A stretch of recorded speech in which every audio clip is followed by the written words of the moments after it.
Hello, it's great to have all of you back in the studio with us.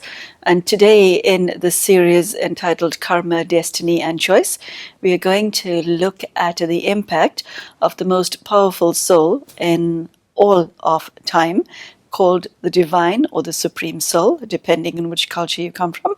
And today, we will be looking at the impact of God specifically on the law of karma.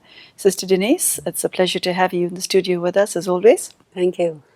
Let's start with something that is told to a lot of children by well-intentioned parents, past and future. If you do not behave, God will punish you. As far as being a good person, being good and bad is concerned, or to put it more colloquially, being naughty or nice is concerned, a lot of us were raised with the fear that God is the punisher.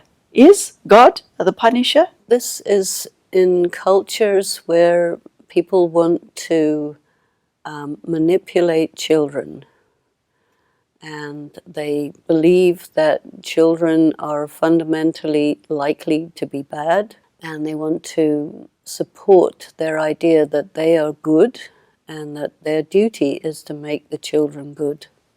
And this is passed down from generation to generation, many, many generations. So people do that and say that without questioning it. In fact, the punishment for negative action and the reward for positive action is an automatic process. The problem is, if people say there is karma, negative karma produces negative result and positive karma produces the reward, then their question is, in that case, what is the use of God? So because of this reasoning, which is actually faulty reasoning, they make God the one who rewards and punishes. But in fact, God is independent of reward and punishment in terms of the laws of karma. If you do something against God, then your connection and contact with God will be broken, and God will distance himself from you. And if you are really understanding the knowledge of karma and you're developing a powerful and deep relationship with God, then you will come close to God. So the distancing or coming close between you and God is really the thing at issue. But if you do a negative karma, it's an automatic process. But the people who set up the religions, they didn't distinguish between those things. And so they came up with this idea that it's better to say that God is the reward giver and the punisher. What is the relationship between the law of karma and God himself or herself? The relationship is that God knows the laws of karma and human beings don't. Human beings need God in order to come to know what the laws of karma are about. Earlier you described the law of karma as a machinery that is independent. I understood that to mean independent of human beings. Is the law of karma independent of God as well? Yes, it's completely independent. It's just that God knows it and people don't. So God doesn't have to switch on the switch of karma. It happens by itself. By itself. God will be the detached observer and watch everybody's karma and watch the consequences. But God is the mother, father, teacher, guide, friend, companion of human souls.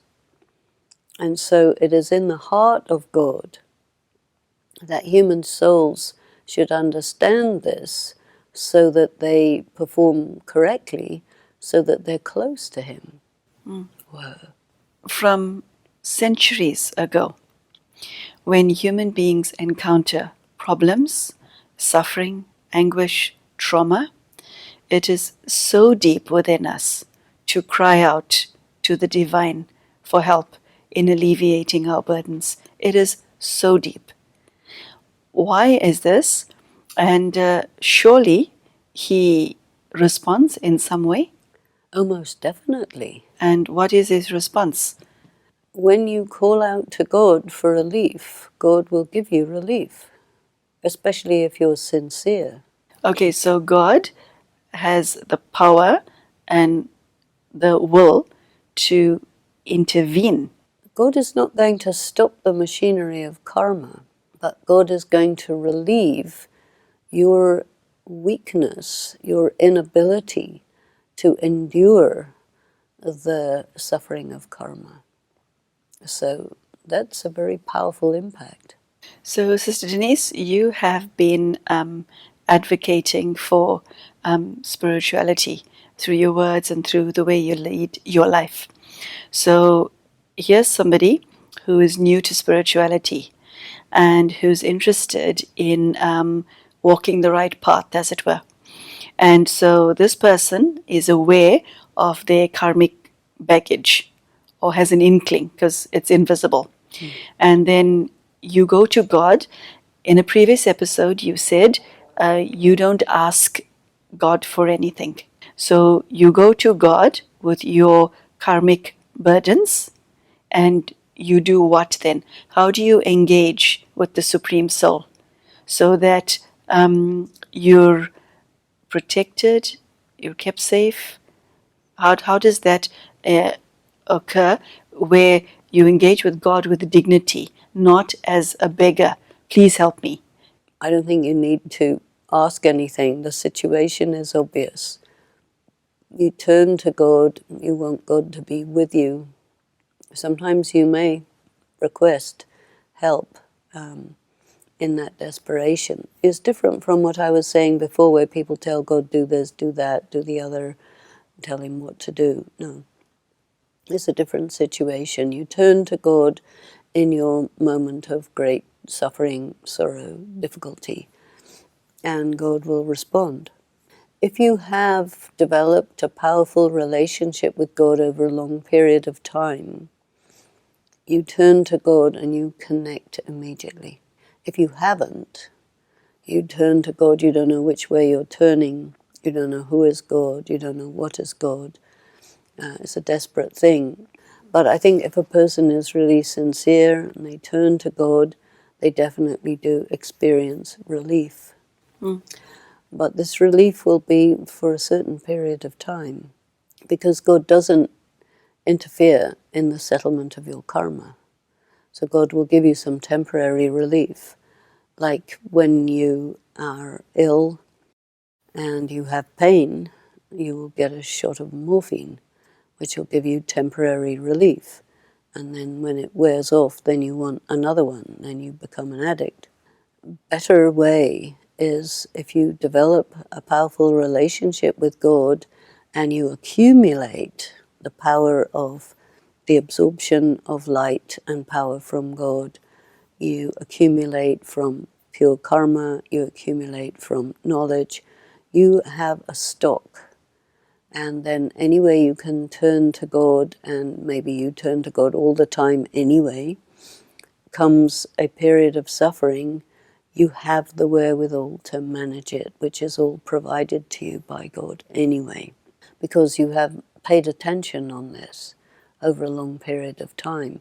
Definitely you're going to get a much more solid relief because you have participated in your own process of getting relief. You've earned it. There's a difference between getting something you've earned and getting something as a gift. What happens to your karmic load when you are in God's presence? What happens to your karmic load when you spend a lot of time in remembrance of God is that it gets gradually eroded. And that's the point of meditation, is the erosion of your karma. Also, you get powers to handle it as it comes up. And so your ability to manage it is really hugely impacted by your relationship with God. The presence of God is different. You want to experience the presence of God. You develop your relationship with God. In that experience of God being with you, your karmic load in comparison with that is small. So definitely it's diminished enormously. So, what does one have to do in order to have God reduce one's karmic load? And I ask this in the context of most people having extremely busy lives. Whether you're a housewife or a businessman or a student, people have things to do, places to be, not make believe stuff, real stuff. So, do you just, I don't know, give a certain amount of time to God on any given day? And how does this unfold? It's a kind of companionship. You can do things in the context of the presence of another human being. Your connection with God is a relationship. So you can do your work, God is there. The amount of attention you pay to God and what you pay to your work is going to move different percentages, but you have moments when you're free, you have moments when you make yourself free, and you connect with God again and again and again. You're accumulating power. It's not that God is going to take away your karmic burden, but you are drawing the energy from God to yourself, and this erodes the karmic burden. You're really doing it yourself. What you were saying is give God time. Yes. Okay. Pay attention to God. Have a place for God in your heart, in your life, and make that quite a dominant place. You know, people may fail you. Circumstances, you don't know what's going to happen. The connection with God is independent of what happens. Someone is there or not there, or they're alive or dead or whatever. God is outside all of that because God is on a different dimension. And you, the soul, have the capacity to go on that dimension and to be on this dimension and work with the two dimensions together. You have that capacity and you can become very skilled at it. All of what you are saying makes a lot of sense logically, and it's fabulous that God is willing to do this for us. But from a feeling perspective, what is God's motivation for wanting to do this for us? It's not like God is willing to do this for us or God wants to do this. It's not like that at all. The relationship between a soul and God is the mother, the father, the friend, the teacher. Because of that relationship, you do that. It's nothing like wanting to do it or being kind enough to do it. No, the relationship includes that. And if you become the child, the student, the companion, all these things with God, then you have a life with God while doing various things. You know, you're an actor, you're performing. Your relationship with God is on a different dimension. Your performance is on the material dimension, and you span both. I found it interesting what you said earlier, that at the end of the day, it's up to me. Going to God entails an individual taking responsibility for their karmic burden and going to God and saying, I am here, let's do this. You begin a relationship however you begin it, and you don't very often begin it because of a karmic burden. You begin it for many reasons.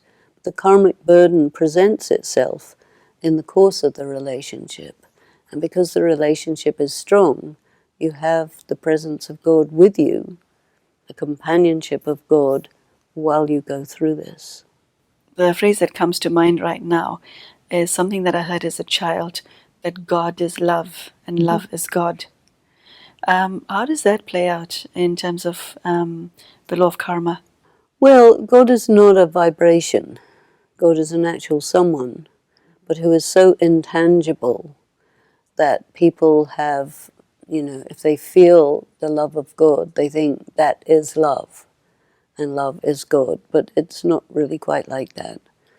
it is said God is the ocean of love, in the sense that the love that is contained within God is oceanic. You can say God is love, but you can't say love is God, because there are many different kinds of love, none of which are God. It's very difficult for people to conceptualize God, because God is intangible. God is pure spirit, not a human. Out of the range of most religious people, maybe within range for a mystic. How many mystics are there? It's quite rare. Different people relate to God in different intensities. And if you have love for God, God is very reciprocal. So you love God, God will love you. You will feel it. God loves everyone, no doubt, but not everybody feels it. Because of this reciprocity that is part of the nature of God. You do something against God, God will respond by distancing. It's not a punishment, but it means you don't feel anymore. So what you want is to be able to be close to God and feel God is with you. The concept of omnipresence sits deep with many individuals. And many feel that there's no need for me to go actually to God, because God is everywhere. How does that belief of omnipresence relate to your understanding of the Supreme Soul and the law of karma? This word omnipresence has to be thought about quite clearly. What is everywhere? You could say, well, matter is everywhere in the material world. God can be experienced by someone from anywhere. But there may be something going on in the world which is not godly. And so you couldn't say that God is in that spot. People's argument for the omnipresence of God is that, well, you can experience God's love anywhere or everywhere. But in the same way as daylight is experienced everywhere where the planet is facing the sun, but the sun doesn't have to be everywhere for it to be daylight. In a similar way, God is somewhere, and the impact of God can be experienced wherever anyone turns to God or orients themselves to God. But that doesn't imply that God actually is in every particle, etc. The people who believe in omnipresence of God don't distinguish between matter and spirit. They don't distinguish between a soul and God. Everything is all one thing. They call it oneness or unity or whatever. But in fact, a soul can never become God. God can never become a human soul. A soul can never become matter. Matter can never become conscious, So there are these three very distinct things. One is God, one is human souls, and there are other souls, animal, whatever, and then there is matter, which is without consciousness, but which is sensitive. And there's an interplay going on with all of these things. And the amount of energy that's held in God is stable, doesn't change. God is called immutable because of that. And because of that, when the energy of souls and matter is totally depleted, then come in contact with God and it restores the energy of souls and the energy of matter to its original condition, because God is stable. If God is everywhere, then also God is depleting, and then who can bring it back to its right level? So people don't really think about omnipresence of God in a logical, coherent way. And so if you want to make them understand, you have to sit down and go through all the points of the arguments, You mentioned that God is mother, God is father, friend. The first two, those are rather primal relationships. So there is a need within the human soul to have a divine mother and divine father. the one thing that the human soul doesn't like is isolation. That is true. You are naturally one who likes to come in relationship because you get your sustenance from that. The thing is, if you're in relationship with God and you get your sustenance of all varieties from that one source, which is reliable, then you don't need to rely on unreliable sources from where you get both happiness and sorrow. From your relationship with God, you don't get sorrow, you get just happiness because God knows how to act in relationship with you. But the human beings maybe know, maybe don't know, mostly don't know, get it wrong. So you get in karmic bondages. You want to have good karma with God. You want to be in karmic connection with God. So you have to do actions, words, thoughts with God, about God, for God, etc. But in terms of human beings, your karma is all full of vices and desires and negativity and etc. So you get in bondage and you get suffering. I am able to have a conversation with another human being because myself and the other person are in a physical body. You mentioned in other episodes that the Supreme Soul is just a point of light. He doesn't have one of these, whereas you and I have one of these. How do you converse, connect, engage with the Supreme Soul, the one who does not have a body? How do you say, I am here? What within you do you use to get in touch with God? How does that happen? You have a mind which is connected with your soul and not your body. People identify with their bodies and they say, I can communicate because I have a body. That means if you're speaking or telephoning or writing or whatever. But telepathy doesn't really require the body. It's just thought. And so you connect with God through the mind, with thought.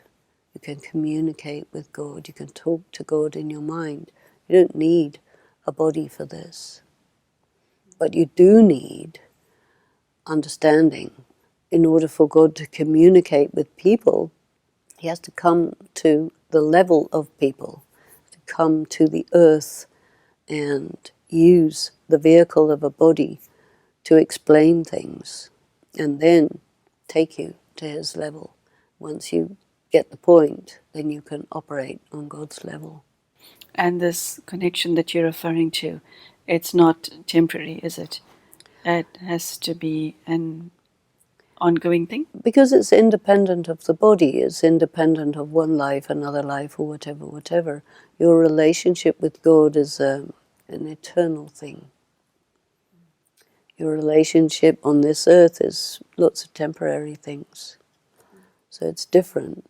But when you lose the power, the spiritual power, to know yourself and to know God, and then you're stuck in matter. Mm. And so you're transcending that. I must say it's heartwarming to know that the Supreme Soul is there for us humans with our karmic baggage. Yes. Yeah, it warms the heart. Intellectually, I get what you're saying, but from a feeling perspective, it's quite sweet that he would do that, that he's willing to do that for us. The intellectual part of what you said makes total sense. I feel, though, that it's pretty sweet that the Supreme Soul is availing himself to us so that we can lessen our karmic loads. That is sweet and heartwarming. The love of God for us knows no bounds, and we just simply have to be open to it. I think not many people know that the love of God for the human soul knows no bounds. It's beautiful, and a beautiful note on which to end today's talk. Thank you, Sister Denise. That was intellectually stimulating, but also heartwarming. Very heartwarming. Thank you. So thank you, brothers and sisters, for joining us. A very powerful message from a senior yogi as to our relationship with God, how it impacts on our lives, and how specifically the law of karma comes into play here, in a sense that God can reduce your karmic burden. Thank you so much, Sister Denise, and thank you so much for joining us.